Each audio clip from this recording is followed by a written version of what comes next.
In early days, we were close to nature. We judged time and weather conditions, and many things by the elements.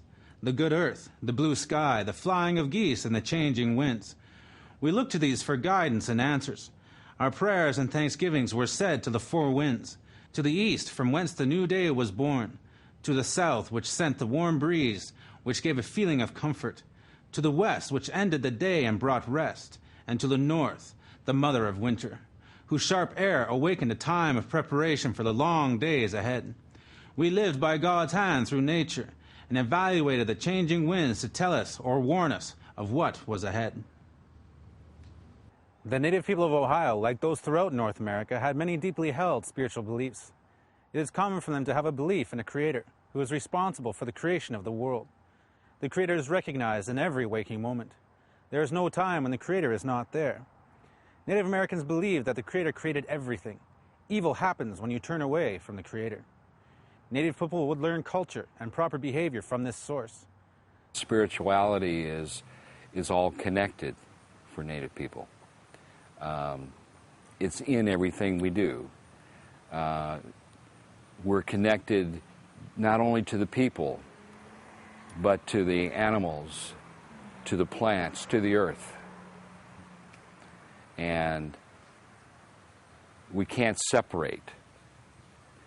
If there are reasons, and a lot of times it's spiritual reasons that are in our traditions. We do things in a certain way, and it may be just what people from the outside would look at as a dance. But there's tradition, and there's spirituality involved, and there's a connection with the past, the present, and the future. We believe very strongly, we not only believe it, we know it, that our ancestors are and continue to be a part of our daily lives. The spirits of our ancestors guide us, teach us, protect us, I guess in the same way that Christians often think of angels. Our ancestors are here. Their spirits stay in these sacred places where their spiritual energy while they were alive flowed freely. It stays in their burial sites.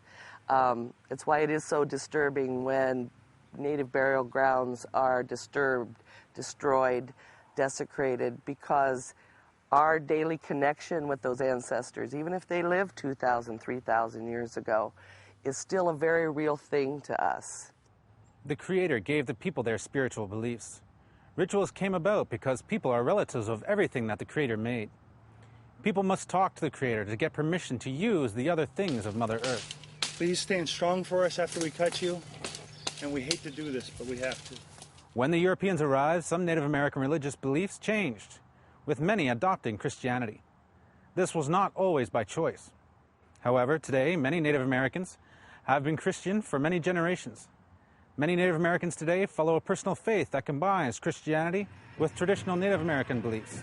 And there has been a resurgence of traditional beliefs among Native people. So how did Ohio's Native people express their beliefs? Mostly through ceremonies, dance, and storytelling. In some Native American nations, every day started and ended with prayer songs. You're all familiar with how Hollywood portrays Native American drumming. The drum is sacred. In fact, they never gave drums to children to play with. To learn the sacred beat of the drums, children are given a split stick that would be slapped against the palm of the hand. Different dances commemorated different events: the hunt, the harvest, heroism in battle. In the beginning, our people broke that beautiful silence, only to pray to the great good spirit, or to speak wisely in council, or say kind words to our children and our elders, or to give the war cry when we avenged wrongs. So let's see how some individual tribes expressed their spirituality. The Seneca people held celebrations throughout the year to give thanks to the Creator for everything they had been given. They also held healing ceremonies. At these events, men wore special masks of the false face society. The masks were called hadui. They were carved and painted and represented spirits of the Creator with the ability to heal the Seneca people. The Seneca even had a special longhouse that acted much like a church. There they had celebrations for when the strawberries got ripe, the first corn, or the middle of winter. The Wyandot people had a very strong connection with nature and the Creator, especially through farming, hunting, fishing, and gathering. They felt that being a part of creation gave them a responsibility to the Creator to take care of His gifts. After 1820, most Wyandot became Methodists. Anishinabe means original man who first came down. The Anishinabe, which split into three groups, the Ojibwe, now called the Chippewa, were the faith keepers. The Ishkodewatomi, now called the Potawatomi, kept the sacred fire burning during the Great Migration. And the Odawa, who became the Ottawa, were the keepers of the people, taking care of hunting and trading to keep the people strong. One especially spiritual people were the Kickapoo. They held ceremonies and celebrations year-round like other Native nations. In the spring and fall, they held bread dances, where they thanked the Creator for the bounty of the land. The Kickapoo still hold these ceremonies today.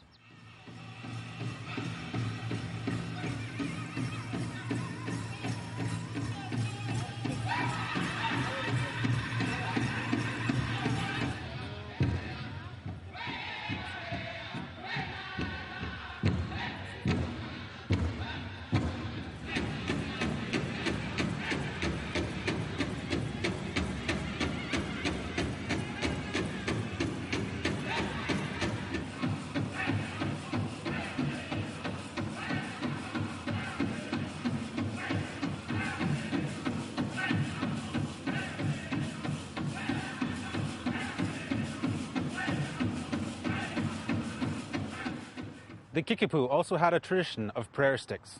On these sticks, they wrote prayers and pictographs that were repeated from generation to generation. They are flat boards about 2 inches wide and a foot long with a T-shaped at each end. The Shawnee held many of their important ceremonies around different agricultural seasons. They did a spring bread dance at the planting time, a green corn dance when the corn began to ripen, and a fall bread dance to celebrate the harvest. Part of the ceremony of the Shawnee Green Corn Dance is a celebration of the football game between men and women. The women were allowed to throw, kick, or run with the ball, but the men could only kick it after it was in motion. For the Delaware people, ceremonies took place in the big house, a central building in the village. Here they held healing ceremonies well into the 20th century. The Delaware people were also called Lenape. For the Lenape, your name is sacred. The name was so sacred that the Lenape usually told strangers their nicknames instead of their real names. In 1740, Moravian missionaries began to show up among the Delaware. By the 1770s, these missionaries arrived in the Tuscarora Valley of Ohio and began to build settlements of Delaware that had converted to Christianity. You can see Schönbrunn Village near New Philadelphia, Goshen at present-day Goshen, and Gnadenhutten at Gnadenhutten, Ohio.